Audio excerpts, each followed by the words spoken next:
Operation Swift Victory, planetary date 5893.6, NGC 4414 billion, General Vrax dictated, his four upper appendages adjusting the holographic display, while his lower ones tapped impatiently against the metal floor of their camouflaged command center.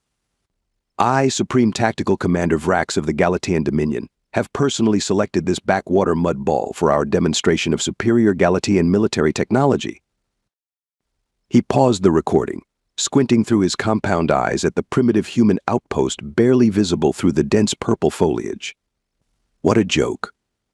3 prefabricated structures, a communications array that might as well have been built with sticks and stones, and a landing pad that couldn't accommodate anything larger than their pathetic shuttlecraft.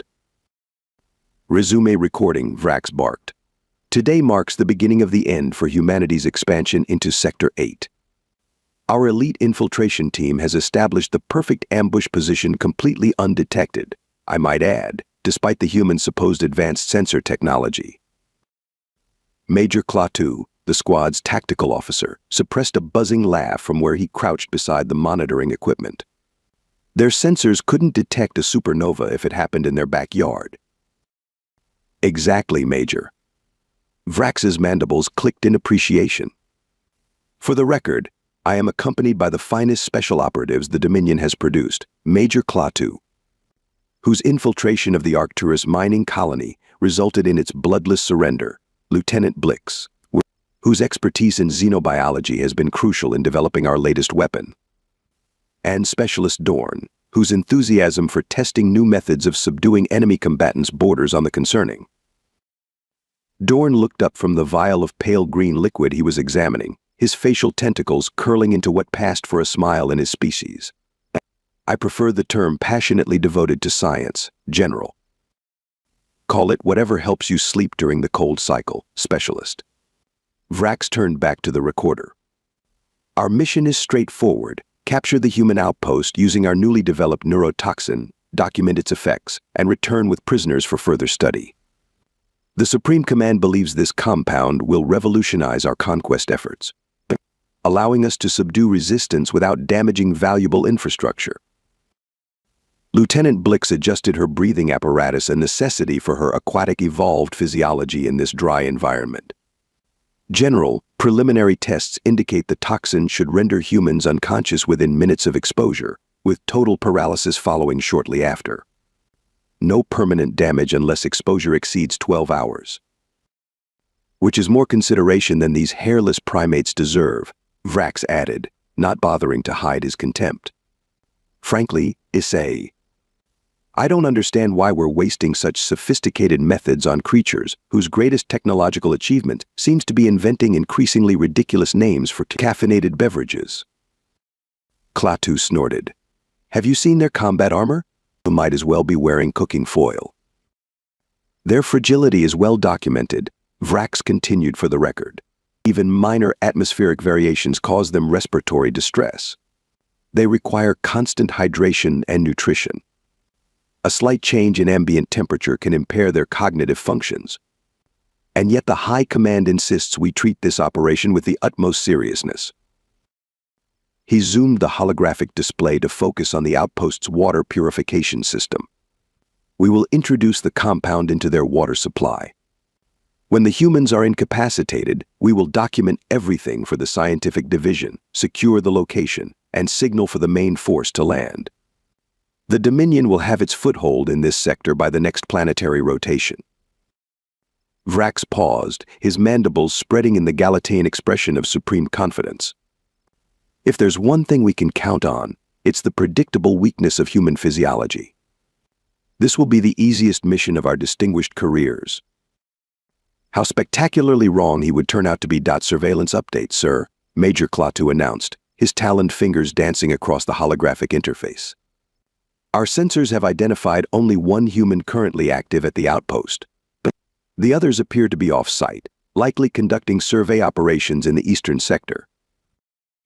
Vrax's compound eyes glittered with anticipation as he moved to the display.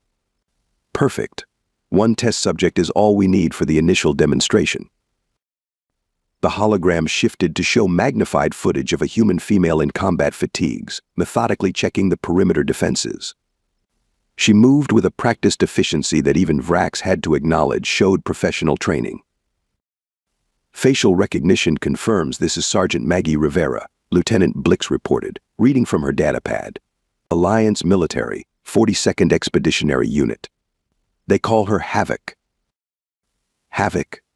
Specialist Dorn's tentacles curled in amusement as he continued preparing the neurotoxin. What an absurdly dramatic designation. Do they think naming themselves after destructive concepts makes them more intimidating? Blix continued scrolling through the intelligence file. Actually, her record is quite extensive. Decorated 3 times for exceptional valor. Survived the Proxima Centauri conflict. Was apparently the sole survivor when separatists attacked the Ganymede research station. A fortunate human, nothing more, Vrax dismissed with a wave of his upper appendage. Luck is often mistaken for skill among primitive species. Sir, Blix hesitated, her breathing apparatus wheezing slightly as she examined more data. There's a note here about her participating in some kind of experimental combat enhancement program. A code named Phoenix Protocol. Details are classified even in the files we accessed. Enhancements? Vrax scoffed, leaning over to examine the file himself. What could they possibly enhance? Their pathetic musculature? Their limited sensory range? Their absurdly inefficient digestive system? Klaatu joined in the mockery. Perhaps they finally figured out how to grow a useful exoskeleton instead of that ridiculous soft exterior they call skin. Whatever enhancements they've attempted, Vrax declared, they remain fundamentally flawed organisms. Run a physiological analysis on her current readings. Dorn activated the bioscanner and within moments projected the results. Standard human vital signs. Body temperature 37 degrees Celsius, pulse 68 beats per minute. Respiratory rate normal. She's the very model of average human health, which makes her perfect for our toxin test. See? Vrax gestured triumphantly. Nothing special. The toxin is ready, General, Dorn announced, holding up the vial of green liquid with a dramatic flourish. I've calibrated it specifically for human biology. It'll bind to their hemoglobin, temporarily blocking oxygen transport while simultaneously affecting their primitive nervous system. They really did themselves a disservice evolving with such an accessible bloodstream. How long until full effect? Vrax inquired. For a human her size. About 3 minutes after ingestion, Dorn replied confidently. She'll experience progressive weakness, disorientation, and then unconsciousness. Really, it's more humane than they deserve. Did you hear about the human diplomat who needed 5 separate atmospheric adjustments just to attend a 1-hour meeting on Centaurus Prime? Klaatu chuckled. They had to keep wheeling in different machines just so he wouldn't collapse. Or that ridiculous ritual they perform daily, what do they call it? Blix joined in. Coffee consumption? Apparently they're completely non-functional without it. Vrax watched as the human sergeant completed her patrol circuit and headed toward the water filtration system. His mandibles spread in anticipation. She's approaching the target area. Dorn, prepare to introduce the compound on my mark. Let's show High Command why the Galatian Dominion will always triumph over such fundamentally defective organisms. Target is approaching water filtration unit. Klaatu reported, his voice barely above a whisper, despite the fact that their stealth field would prevent any sound from reaching human ears. Vrax watched through the high-resolution scanner as Sergeant Rivera completed her inspection of the perimeter sensors and paused beside the outpost's compact water system. The timing couldn't have been more perfect. Initiate compound release, Vrax ordered. Dorn's tentacles danced across his control pad, introducing neurotoxin into filtration bypass now. The compound is colorless and odorless to human senses. She won't detect a thing. They watched in collective anticipation as the human pulled out a canteen and filled it directly from the system's drinking water tap. Rivera took a long drink, wiped her mouth with the back of her hand, and continued her patrol, Toxin successfully delivered, Dorn announced with undisguised glee. Now we wait, though not for long. Back in the command center, the aliens monitored Rivera's biosigns closely. After approximately 90 seconds, the scanners detected the first changes. Heart rate increasing by 15%, Blix reported. A blood pressure showing mild elevation. Chemical markers indicate the toxin has entered the bloodstream. Excellent, Vrax began recording again. Operation Swift Victory, Phase 1 complete. The human subject has ingested the compound and initial physiological responses are being detected. We anticipate full incapacitation within the next 2 minutes. Klaatu made a celebratory buzzing sound. Should we prepare the containment unit? Not yet, Vrax cautioned. Let's observe the full progression. On the display, Rivera had stopped walking. She frowned, rubbed her forehead, and shook her head as if trying to clear it. Classic early symptoms, Dorn explained proudly. Cognitive functions beginning to impair. Next comes the muscle weakness, then coordination loss, and finally. Rivera suddenly swayed, put a hand against a nearby tree to steady herself, and took another swig from her canteen. What is she doing? That will only accelerate the toxin spread, Dorn exclaimed. Perhaps humans instinctively seek hydration when distressed, Blix suggested. They watched as Rivera's biosigns continued to fluctuate. But instead of collapsing as expected, she merely looked annoyed. She blinked several times, rolled her shoulders, and performed a series of deep breathing exercises. Something's wrong, Vrax said, the first hint of concern entering his voice. She should be unconscious by now. I don't understand, Dorn muttered, pulling up his toxicology data and frantically reviewing his calculations. The dosage was calibrated for a human twice her mass. She should be completely paralyzed. On screen, Rivera yawned widely, stretched her arms over her head, and then, inexplicably, chuckled to herself. Is she laughing? Klaatu asked incredulously. Impossible. Dorn's tentacles writhed in agitation. The neurotoxin targets their central nervous system. She can't possibly be functioning normally. They watched in disbelief as Rivera casually checked her wrist device, presumably a chronometer, then surveyed her surroundings before making a decision that left them all speechless.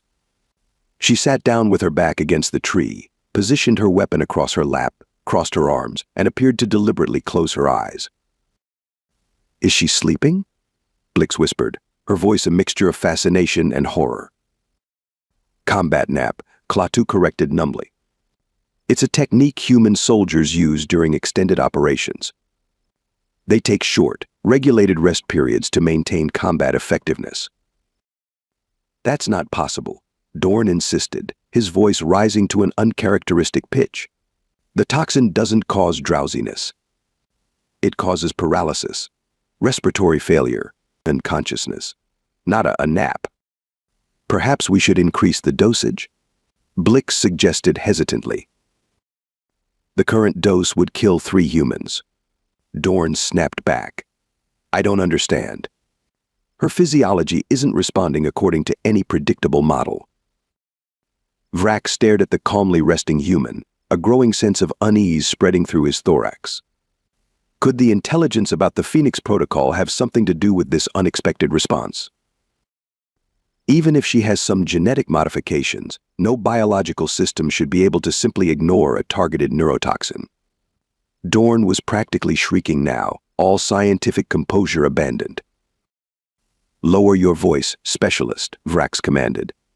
We need to reassess our approach. Clearly, something about this human is different. Different? Different? Dorn jabbed a tentacle at the display. She's taking a nap. After ingesting enough toxin to paralyze a Jovian elephant. This isn't different. This is impossible. They all fell silent as Rivera shifted slightly in her sleep, adjusting her position against the tree while maintaining a grip on her weapon. Her biosigns had stabilized at levels only slightly elevated from her baseline. What do we do now, General? Klaatu finally asked, all earlier bravado gone from his voice. Vrax's mandibles clicked nervously. For the first time in his distinguished military career, he didn't have an immediate answer. Precisely 47 minutes after closing her eyes, Sergeant Rivera snapped awake. Not gradually, not with the disorientation typical of humans rousing from sleep, but with immediate and complete alertness that sent a chill through Vrax's exoskeleton. Biosigns spiking, Blix reported unnecessarily. They could all see the readings. Heart rate increasing to this can't be right 130 beats per minute. Temperature rising to 38.2 Celsius. Rivera stood up in one fluid motion, her movements showing none of the weakness or discoordination the toxin should have induced. Instead, she rolled her shoulders, cracked her neck, and scanned her surroundings with laser-focused intensity. Her expression had transformed from the mild annoyance they'd observed earlier into something far more concerning. Fury. Cold, calculating fury. "What is happening?" Dorn whispered, his tentacles coiled tightly against his thorax in distress. She should be incapacitated. The toxin concentration in her system is still at 82%. Rivera reached down, picked up a handful of dirt, and examined it closely before letting it filter through her fingers. She then checked her wrist device, tapped it several times, and frowned. "Is she running diagnostics?" Klaatu asked in disbelief. "Impossible," Dorn insisted. "Human technology can't possibly detect our compound." But Rivera seemed to have reached a conclusion. She looked directly at her canteen, then in one abrupt motion, hurled it away from her with impressive force. "She knows," Vrax stated flatly. "Somehow, she knows she's been poisoned." Their dismay intensified as Rivera unclipped a small pouch from her belt, produced a compact medical kit, and removed what appeared to be an auto-injector. "What is that device?" Vrax demanded. "Standard human emergency medical equipment," Blix replied, her voice unsteady. "But it shouldn't counteract our toxin. Our compound was specifically designed to resist their conventional antidotes." Rivera stabbed the injector into her thigh without hesitation. The effect was immediate and horrifying. Her biosigns, already elevated, began to climb to levels that should have been impossible for human physiology. Heart rate 165 and rising. Blood oxygen levels increasing beyond baseline. Muscular electrical activity intensifying. Adrenal output off the charts, Blix reported, her voice rising in pitch with each reading. "General, this isn't just recovery she's enhancing." Dorn was frantically analyzing the data, his scientific curiosity temporarily overriding his fear. "The toxin, it's not breaking down, it's transforming? Something in her system is converting our compound into a stimulant. The molecular structure is being reconfigured at the cellular level." The Phoenix Protocol, Vrax realized with dawning horror. It wasn't just genetic enhancement, they've modified her entire biochemistry to weaponize toxins against the attacker. On the display, Rivera finished packing away her medical kit and drew her sidearm. She checked the charge, adjusted the settings, and then performed something truly chilling. She smiled. Not the pleasant expression humans used in social situations, but the predatory baring of teeth that their evolutionary ancestors had employed before a hunt. "We need to abort the mission immediately," Blix urged, backing away from the display, as if the human might reach through it. "We'll call for emergency extraction before she." "We will do no such thing," Vrax snapped, though his mandibles were clicking rapidly with stress. "We are elite Galatane operatives. We will not flee from a single human, regardless of whatever primitive biological tinkering they've done." "With respect, General," Klaatu interjected, "the subject is showing signs consistent with hunters, not prey. She's not running. She's preparing to track."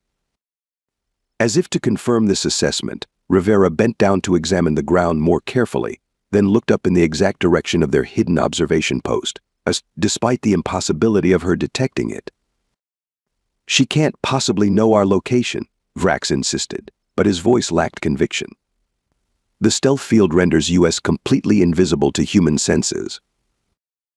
The human's predatory smile widened as she checked her weapon once more and began moving toward them with purposeful strides. Maintain stealth protocols and initiate tactical withdrawal, Vrax ordered, his previously confident tone now clipped and tense. Move in sections. Klaatu, take point. Blix, monitor her biosigns. Dorn, collect all research materials.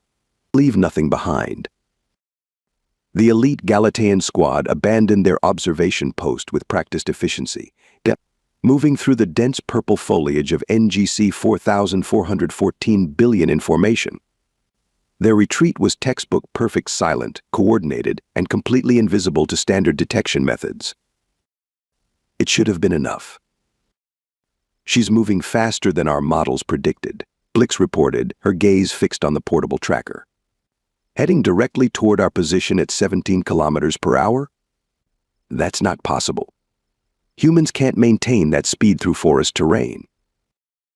Apparently this one can, Vrax snarled. Increase pace. We need to reach the secondary command post before she. General Klaatu interrupted, pointing to their rear scanner. She's altering course to intercept. It's as if she can track our stealth field somehow. Vrax felt a sensation he hadn't experienced since his cadet days. Genuine alarm. Impossible. Our field generators bend light and sound around us. It's undetectable without. Thermal disruption, Dorn muttered, falling slightly behind as he struggled to secure his research equipment. The stealth field creates a slight temperature differential with the surrounding environment. Too subtle for standard human perception, but if her enhancements include improved infrared vision. Split up, Vrax commanded suddenly. Divergent paths to rendezvous point Delta. If she can somehow track us, let's see her track 4 separate signatures. The squad separated, each taking a different route through the alien forest. Vrax activated his personal recorder as he moved, determined to document everything for high command, even as a growing part of him wondered if this message would ever reach them. Operation Swift Victory Update. The human subject has demonstrated unexpected resistance to our neurotoxin compound. Not only resistance adaptation, the toxin appears to have triggered some form of enhancement protocol within her system. We are currently executing strategic repositioning. A panicked transmission from Dorn cut through Vrax's recording. She's pursuing me. How is she? I implemented 7 direction changes. This defies all human tracking capabilities. Maintain communication discipline, Vrax hissed back. Continue to evade and... The transmission from Dorn abruptly cut off, replaced by a burst of static and a sound that turned Vrax's hemolymph cold. A human female's voice. Hello there, little scientist, came the unnervingly cheerful voice of Sergeant Rivera. Don't worry about calling your friends. They'll be joining us soon enough. Emergency extraction request. Vrax barked into his communicator, attempting to reach their orbital support vessel. Priority override Crimson. Authentication code Vrax 97 Thalys Omicron. Only static answered him. Comms are being jammed, Klaatu reported, his usually steady voice now trembling slightly. Some kind of localized interference pattern, highly sophisticated. Impossible, Vrax insisted, the word beginning to lose all meaning. Human technology is inferior to. She's using our own communication array against us. Blix cut in, her analysis software finally identifying the signal pattern. She somehow reconfigured Dorn's equipment to broadcast a counter frequency. A new transmission broke through their comms, this one clearly intentional. Thanks for the fancy toys, Rivera's voice came through, sounding remarkably conversational. Your communication encryption was actually pretty impressive. Took me almost 2 minutes to crack it. Oh, and your little green drink? My med scanner says it's quite the exotic cocktail. My biochemistry research team is going to have a field day with this sample. Vrax and his remaining team members exchanged horrified glances. She's not just a soldier, Klaatu whispered. Intelligence grossly misclassified her capabilities. The Phoenix Protocol, Blix added, her voice hollow. It must be far more extensive than mere physical enhancement. Vrax tried again to contact their support vessel, this time on all emergency frequencies. Nothing but static and occasionally, disturbingly, the sound of Sergeant Rivera humming a jaunty tune. We've severely underestimated the adaptability of human physiology, Vrax reluctantly recorded for his mission log, and their psychological resilience. Despite being targeted with a lethal neurotoxin, the subject appears to be treating this as some form of recreational activity. The unmistakable sound of Galatane distress signals suddenly erupted from Blix's direction, approximately 40 meters to Vrax's right. Then silence. Lieutenant Blix, report status immediately, Vrax demanded. Rivera's voice answered instead. Lieutenant Blix is taking a little break. Don't worry, I'm being much nicer to her than you all were planning to be to me. 2 down, 2 to go. Ready or not, here I come. This is General Vrax, update to Operation Swift Victory log. Vrax panted as he scrambled through the underbrush, abandoning all pretense of tactical movement. The situation has evolved unfavorably. Major Klaatu and I are implementing contingency protocols and retreating to our primary base camp where defensive systems can be. Where are you going? He watched in disbelief as Klaatu suddenly changed direction, breaking away from their planned route. Sorry, General, Klaatu called back. Splitting up increases survival probability. Our elementary tactics. You coward.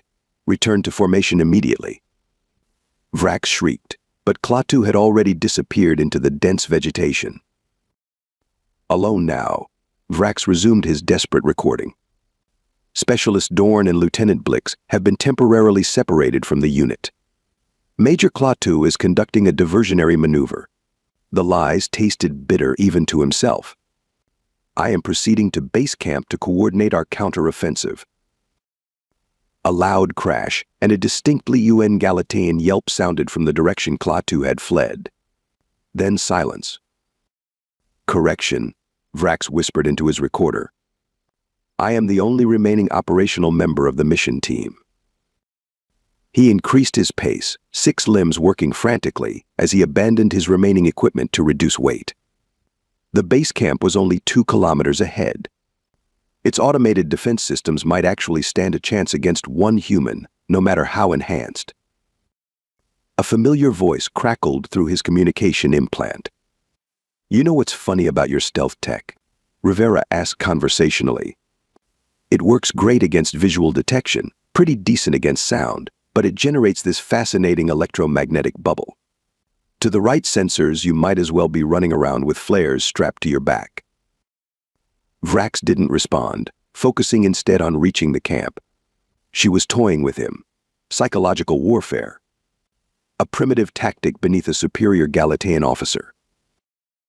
Your friends are very informative, Rivera continued cheerfully. Especially after I started examining your equipment in front of them. You should see how upset the tentacled one got when I started taking apart that precious toxin synthesizer. Kept squealing about irreplaceable Galatine technology and priceless scientific advancements while I was just, smashing stuff with rocks. Despite himself, Vrax let out a hiss of outrage. That device represents 20 years of xenobiological research. Rivera's laugh was genuinely amused. Oh, there you are. Was wondering when you'd join the conversation. Don't worry about your fancy poison maker. I took detailed scans before I let your scientist watch me dismantle it. Our engineers will probably have an improved version built within a week. The perimeter of the base camp finally came into view. Vrax activated his emergency beacon, triggering the camp's automatic defense protocols. Force fields snapped into place, automated sentry turrets emerged from concealed positions, and proximity alarms activated throughout the perimeter. Finally protected, Vrax allowed himself a moment of relief. Your pursuit ends here, human, he broadcast, some of his confidence returning. This installation is equipped with Class 4 defensive systems. Even with your enhancements, you cannot penetrate a Galatane military-grade force field.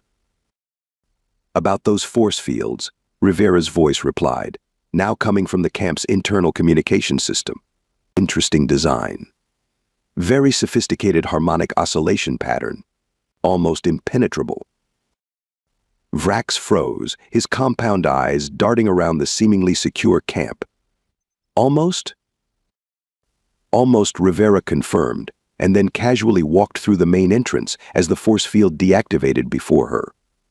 She wore a standard human combat uniform, now supplemented with pieces of Galatean equipment strapped haphazardly to her belt.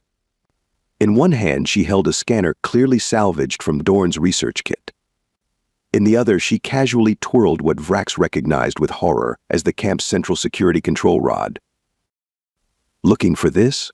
she asked, holding up the rod. "Found it about 20 minutes ago when I first arrived at your camp. Really should have changed those access codes from the factory defaults." The automated turrets swiveled toward Vrax instead of the intruder. "You can't possibly understand how to operate Galatean security systems," Vrax protested, backing away from both Rivera and the turrets. "The interface requires specialized neural patterns that humans don't." "You'd be amazed what you can figure out with a little motivation," Rivera interrupted, tapping the scanner against her thigh. "Being poisoned is quite the incentive for rapid learning." Vrax drew himself up to his full height, mandibles clicking rapidly in agitation. "I am Supreme Tactical Commander Vrax of the Galatean Dominion. I demand to be treated according to interstellar conventions regarding captured military personnel." Rivera raised an eyebrow. "Funny, I don't recall you planning to extend me the same courtesy." In fact, she consulted the scanner. "According to this data, you were planning to keep me paralyzed indefinitely for extensive biological experimentation. Not very sporting." "We are at war," Vrax declared. "No, we're not," Rivera corrected calmly. "At least, not officially. What we have here is an unauthorized incursion into Alliance territory and an unprovoked attack on military personnel. Or as we call it back home, a really, really bad career move." She gestured to the communication array. "I've already sent a full report to my command. A retrieval team is on the way. They're particularly interested in your neurotoxin research." Vrax slumped in defeat. "What are you going to do with me?" Rivera's smile was not comforting. "First, you're going to help me round up your friends. Then you're going to tell me everything about your mission, your superiors, and especially that fascinating toxin. And then," she paused dramatically, "I'm going to make you famous." "Famous?" Vrax asked, confusion temporarily overriding his fear. "Oh yes," Rivera nodded. "The first documented case of a Galatean Special Forces team being captured by a single human soldier after failing to poison her. The diplomatic fallout alone will be spectacular. I imagine you'll be quite the celebrity back home, though perhaps not in the way you hoped." Vrax could only stare in horror as the human casually accessed their secure communications system and began broadcasting. "Is this recording properly?" "The light should be pulsing if it's working," Rivera said, adjusting the Galatean holocamera she had mounted on a tripod. Behind her, the three captured aliens sat in a neat row, secured with their own restraint technology. Dorn's tentacles were curled in misery, Blick stared at the ground, and Klaatu kept shooting accusatory glances at Vrax. "For the official Alliance record," Rivera continued with mock formality, "this is Sergeant Maggie Rivera, documenting the capture of a Galatean Special Forces team that attempted to neutralize me using an experimental neurotoxin." She turned to face her prisoners. "General Vrax, would you care to explain your mission objectives for posterity?" Vrax's mandibles clicked furiously, but with the security rod pointed at him, he had little choice. Operation Swift Victory was designed to test a new non-lethal compound for subduing human combatants without damaging infrastructure. "And how would you rate the success of this operation?" Rivera asked, unable to keep the amusement from her voice. "Catastrophic failure," Vrax muttered, his compound eyes fixed on the ground. "Speak up for the recording, please," Rivera prompted. "Catastrophic failure," Vrax repeated, louder this time. "Though I maintain the fault lies not with our operational planning but with the unprecedented biological anomalies presented by this particular human specimen." Rivera laughed. You mean because your poison didn't work on me? Yeah, that must have been quite the surprise. She walked over to a small case she had assembled, filled with vials of the green neurotoxin she had collected from around the camp. My science team is going to be thrilled with these samples. We've been trying to perfect the Phoenix protocol for years, but the enhancement activators we've been working with had too many side effects. Enhancement activators? Dorn perked up despite his situation, scientific curiosity momentarily overriding his humiliation.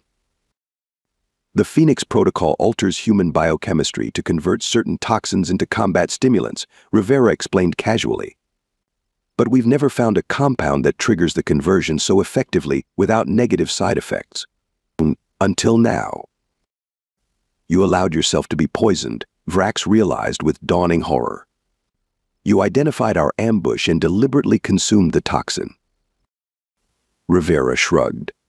I detected your stealth field fluctuations during my first patrol circuit. Decided to see what you were up to.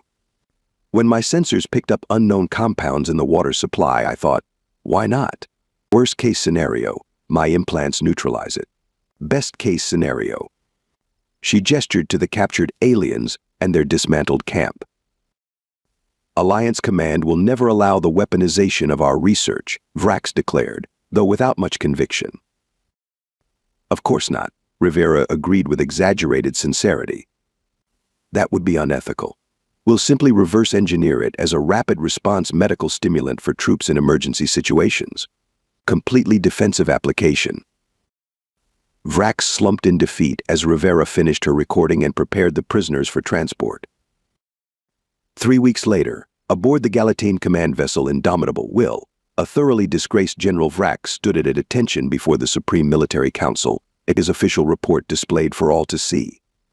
In conclusion, Vrax said, his voice devoid of its former confidence, I must strongly advise against further covert operations against human military personnel.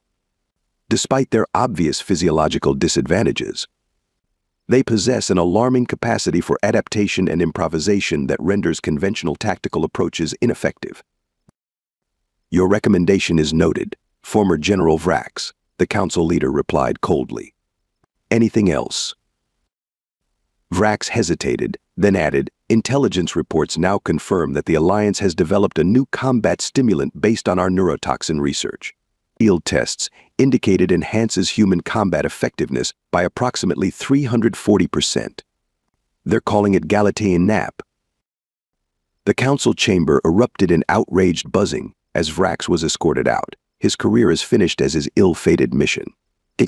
In his thorax pocket, he kept the message Rivera had sent to his personal communicator before his extraction. Thanks for the boost. Next time, just bring coffee.